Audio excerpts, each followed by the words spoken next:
Hi everyone, Aaron here for Zollotech, and today Apple released iOS 17.3 to the public. iOS 17.3 is out around the world at the same time for everyone, as long as you have an iOS 17 supported device. This released alongside many other updates for things such as Apple Watch, iPad, Apple TV, and others. And we have new features to music that have been added, as well as security updates and more, so let's jump right into the new features.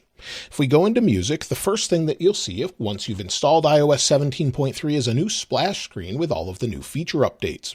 If we go into music and then our library and then playlists, and we create a new playlist, so maybe we'll just put a new playlist as an example here, and once we tap create, you'll see that we have a new option in the upper right with a little person here. So you'll see that here. And if we tap on the person, we have the option to invite people to join. We can approve collaborators and start collaborating. So if we tap on start collaborating, we'll be presented with our share sheet, and then we can actually share this either with a text or maybe we could airdrop it, whatever you choose. You can see on the other device I sent it to, we have an option to join playlist. We can tap join, and then it will join into the playlist we just created if we tap join again. Once we've done that, we'll be able to share our libraries together. So you'll see they're in sync now. I have them side by side. So let me go ahead and add a few different songs. So we'll add this one, just add a few that showed up right here and tap done. So now we've got them here. They'll automatically sync on the other side and show you who they've actually been added by. So if you have multiple collaborators, you'll see that here. Also, if we go ahead and tap the little icon in the upper right, you'll see now there's two different people here, and it shows the collaborators again and gives you options to either stop collaborating, you can share a link, invite more people, and turn on approve if you'd like. Also, if we tap on a song, so let me turn this all the way down here, we tap on a song, it's playing. If we go into this, you'll see we have a new option for an emoji. If we tap on that, we can now add an emoji reaction. So if we really like the song, we can give it a thumbs up. We can change that to whatever we'd like, and it's animated as well. So if we want to change it maybe to a little party symbol there, and we can add others as well. So we have the option to add more emoji, whatever we'd like here. If we want to add a little smiley face, we can do that, and it animates for everyone that we add.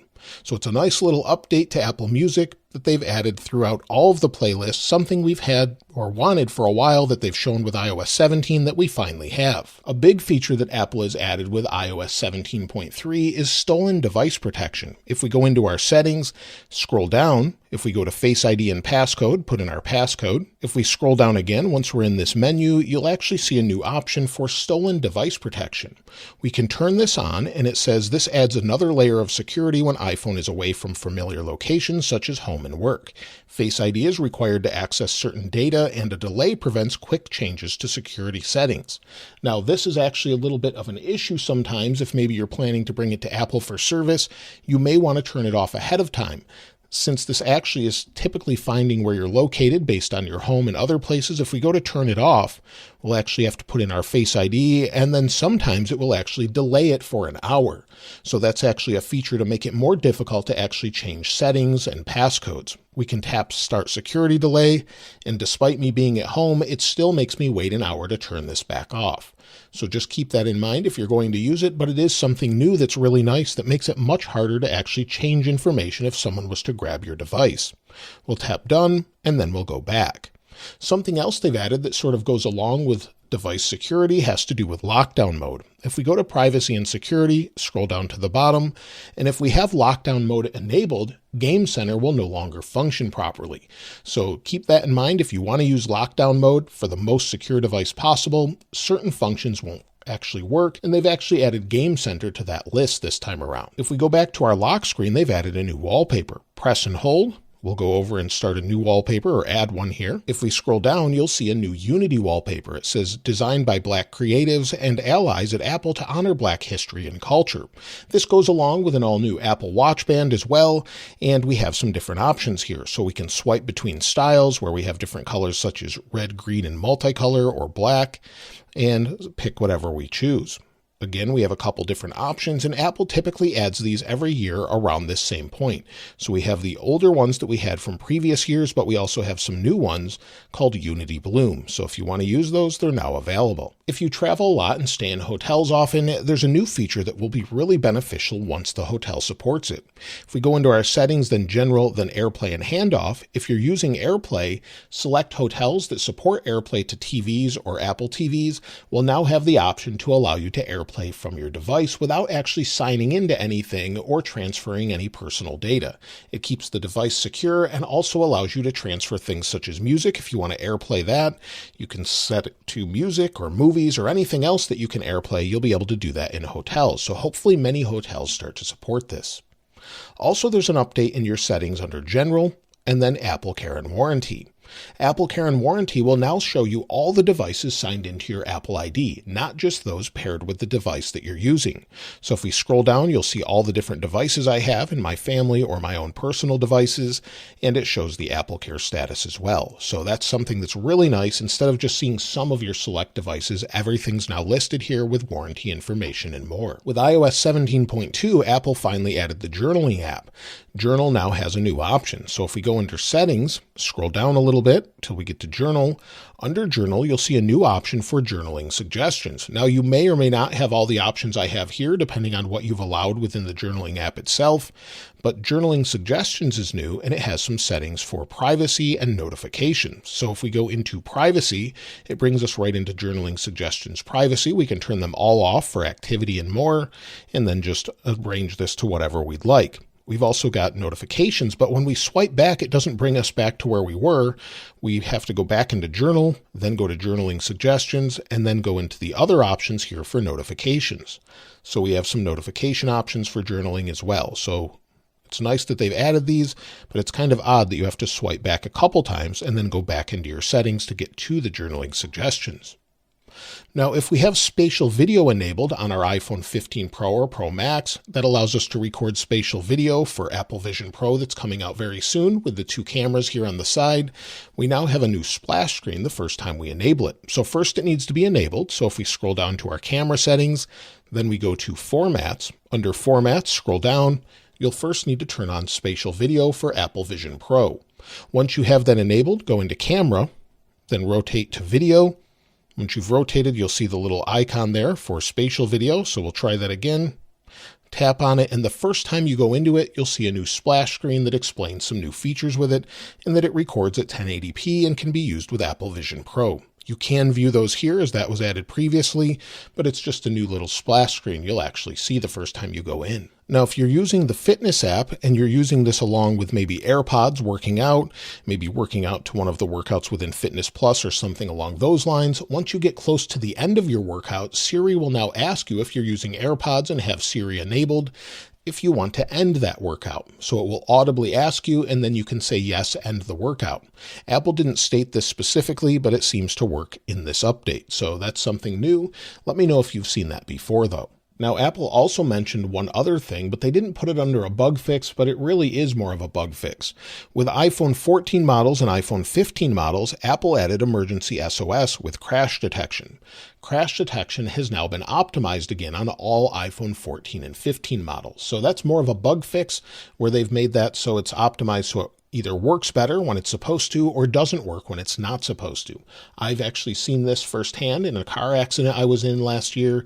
It worked really well. Thankfully, no one was hurt, so I actually canceled it, but it was about to call emergency services. So it's definitely something that I recommend using if you don't have it enabled already, but it should be even better this time around. There's also a bug that's been resolved, thanks to a few viewers that sent this in, that actually noticed that 17.3 had actually resolved the issue of the app library causing a crash to the overall system in Respring. When you went out of it, went back to the main pages, swiped through them, sometimes you would see some odd crashes. That seems to be fixed in iOS 17.3. But Apple hasn't called it out specifically.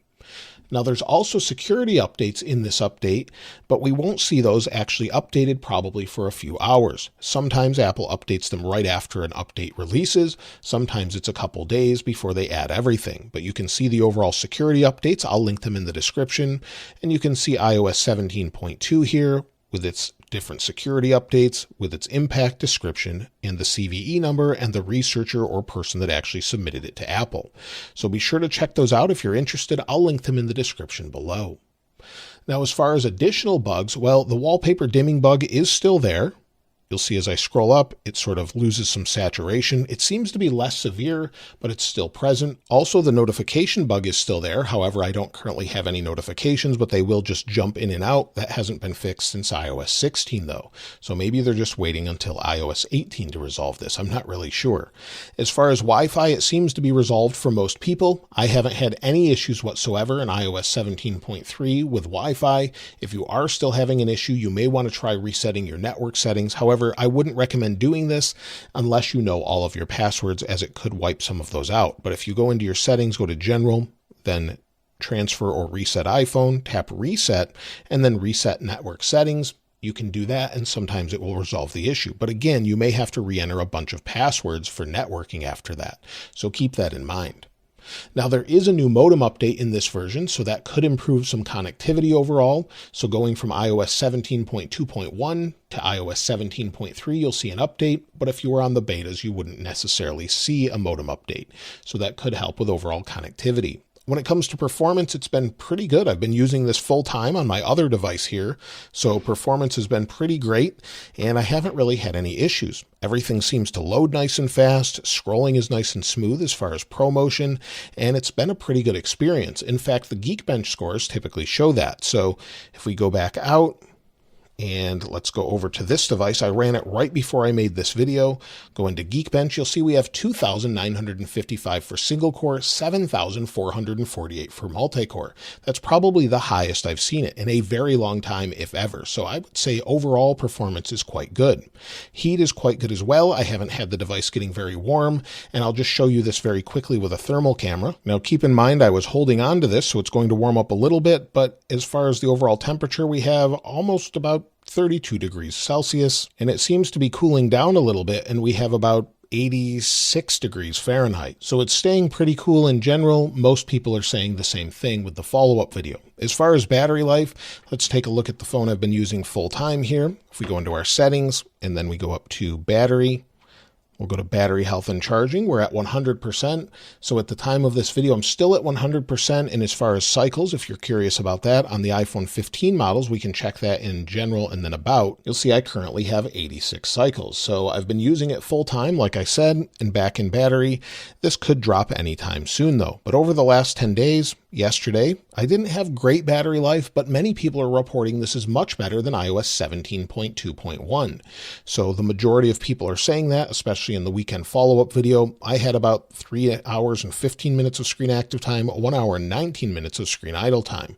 Depending on the day, I had over 4 hours. I'm easily getting through the day with about 30 to 40% left. So I'm not sure if this is actually reporting accurately, but either way, most people are reporting that it's better. But we'll check again on the weekend just to see if it's really staying that way over the week. Now, if you're wondering if you should install iOS 17.3, well, absolutely. If you're on iOS 17.2.1, I would, for not only additional features, but security updates, bug fixes, and more.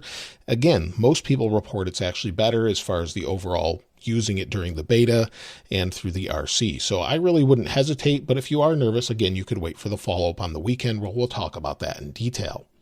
As far as iOS 17.4 Beta 1, we can expect that next, and typically we'll see that usually the day after the release of this update or a couple days later. I would expect a couple new features with that, such as emoji. Maybe we'll see the first version of sideloading, as Apple has to comply with that by March. But that would typically be in the EU only.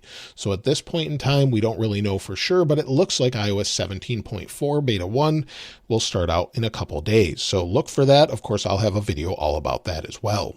Let me know your experience if you're running iOS 17.3. I'd love to hear from you in the comments below, and I'll link this wallpaper in the description like I normally do. If you haven't subscribed already, though, please subscribe, and if you enjoyed the video, please give it a like. As always, thanks for watching. This is Aaron. I'll see you next time.